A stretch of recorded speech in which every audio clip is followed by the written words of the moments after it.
السلام علیکم ویورز، کیسے ہیں آپ سب؟ امید ہے سب خیر خیریت سے ہوں گے۔ Welcome to the best novel یقین محبت کے ایپیسوڈ نمبر 14 سٹارٹ کرتے ہیں۔ آفٹر 1 month وہ کچن میں کھڑی مصروف سی تھی۔ ایسا کرو، سلاد تم بنا لو، رائتہ میں بنا لیتی ہوں، وہ ملازمت سے بولی تھی۔ شام گہری سی ہو رہی تھی، آنچ تیز تھی، وہ چولہے کے قریب کھڑی بے نیاز سے مصروف تھی۔ اس کے آنے سے پہلے وہ سارے کام ختم کرنا چاہتی تھی۔ اپنی طبیعت میں کل دن سے ہی شدید بوجھل پن سے محسوس ہوتے بھی وہ نظر انداز کی تھی۔ تیز قدموں کے چاپ سے وہ پلٹی تھی۔ آپ کو ماسی بننے کا شوق ہے؟ وہ کاؤنٹر کے قریب کھڑے ہوتے سلاد کی پلیٹ سے کھیرا اٹھاتے بولی تھی۔ گھر کے کام کرنے سے کوئی ماسی نہیں بنتا، وہ باور کراتے سلاد کی چیزیں کٹر بورڈ پر کترتے بولی تھی۔ دنین کندھے جھکا گئی تھی۔ وہ تو جو تھوڑا بہت ہل کے کام کرتی تھی، اب وہ بھی اپنی حالت کے بہانے سے نہ کرنے کے برابر تھا۔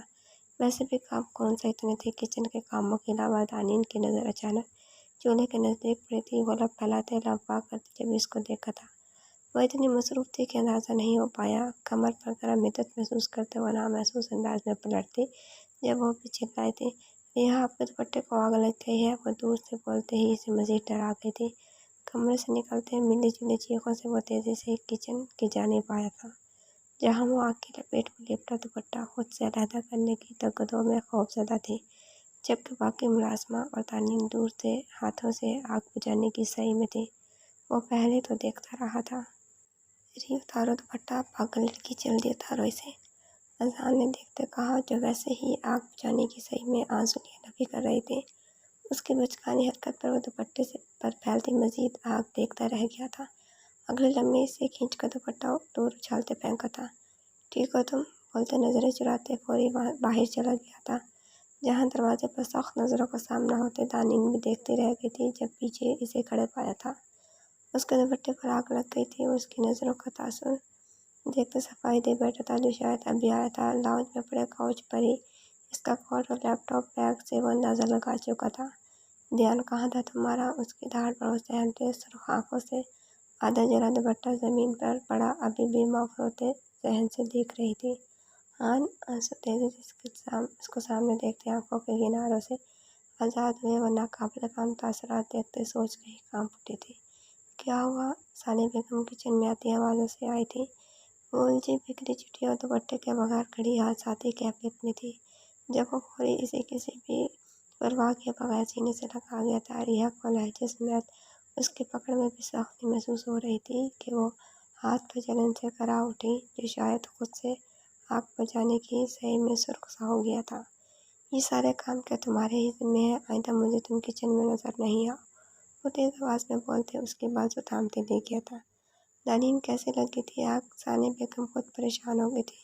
اس کا آدھے سے زیادہ جلا دوپٹہ زمین پر دیکھتے اچانک لگ گئی آنٹی، پتہ نہیں چلا، شکر ہے اذہان آ گیا تھا، پر توبہ، آپ کی بیٹی کا ری ایکشن وہ سوچ سکی تھی۔ وہ اس کا غصے بھرا چہرہ اور چپتی نظریں دیکھتے پتہ نہیں کیوں اس کیفیت میں ڈر سی گئی تھی۔ جو کبٹ میں سے کچھ ڈھونڈ رہا تھا، آنسو گال نم کرتے جا رہے تھے۔